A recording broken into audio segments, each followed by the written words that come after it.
What's up guys, Thomas back with another Tech Tip Tuesday, and today we're talking about the modifications that are going to give you the best bang for your buck.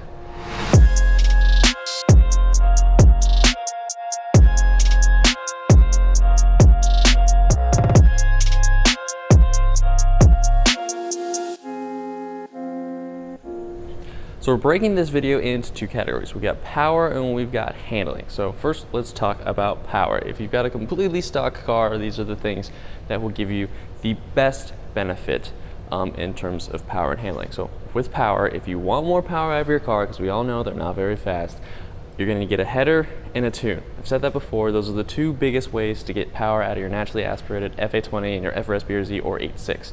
Now, the header, you can go with a bunch. There's a ton. But the one that we have, the one that we make, and the one that we've done testing with, dyno testing, is our FJ86 Speed Factory catted unequal length header.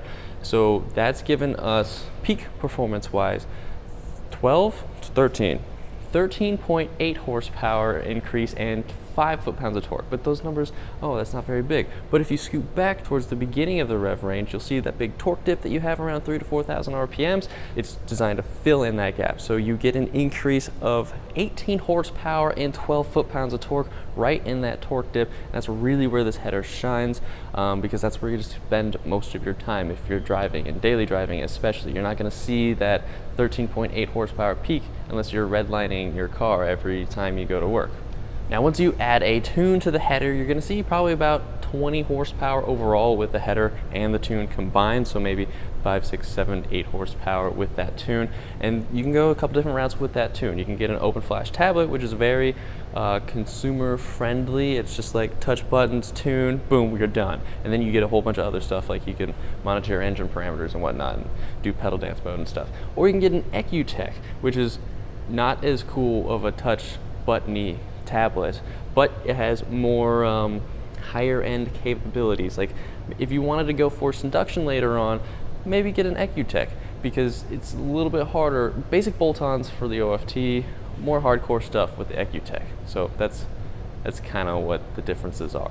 And after you get a header and a tune, you can get an intake, and our red car has a header, intake, a tune, and a couple other things, and it makes 190 horsepower and like 158 foot-pounds of torque. So definitely do that with naturally aspirated, because we did it. But if you want anything more than that, you're going to have to add forced induction. So that's a supercharger or a turbocharger. And if you got a header already, you can get a supercharger and you can keep your header. But if you get a turbo and you have a header already, you're going to have to take that header off and maybe sell it, because the turbo is going to come with its own turbo manifold. So that's food for thought. Also, if you got an open flash tablet, you're probably going to have to buy an EcuTech to help run the tune on the forced induction. So if you plan on doing forced induction anyways, maybe just get an EcuTech. Plus you can get tunes for like anything you want with an EcuTech. All right, now moving on to handling. The best thing you can get for your car, if you could just do one thing for handling, is get some proper tires. Like these cars came with all seasons, and not very good ones. They're not very wide either.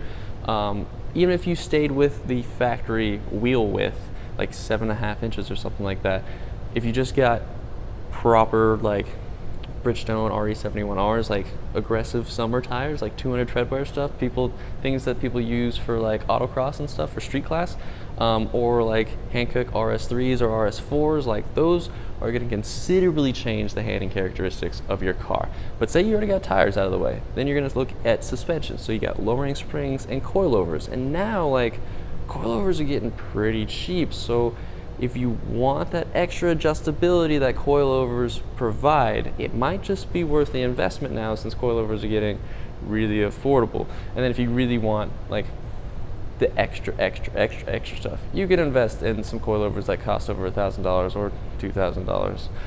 But lowering springs, I think they start at like 170, 180 bucks, so they're super cheap.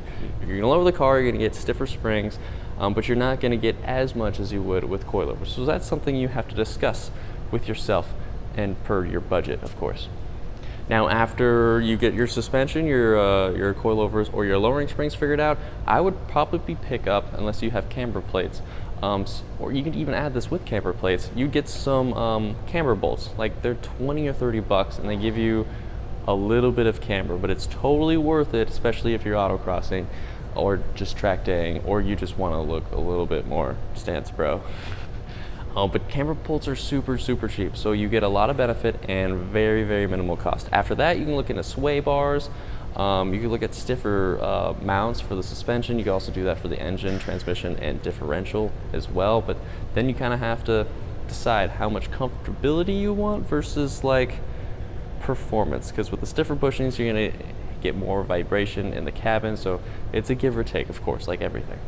So that's it. If you have a completely stock car, the things I recommend if you want the most out of your money, for power is a header and a tune, and for handling is tires and either lowering springs or coilovers. So those are the 4 things I would do first for your car, but I mean, you can do whatever you want. It's your build. I'm just telling you some helpful things if you want to get the most out of your money. So with that, if you have recommendations for something that I didn't mention but you think is way more worth it than what I said, let us know in the comment section down below. With that said, if you have any questions, feel free to send us an email at sales@fta6bfactory.com. That's all I got for you guys. I'll see you in the next video. What's up, guys? What's up, guys? What's up, guys?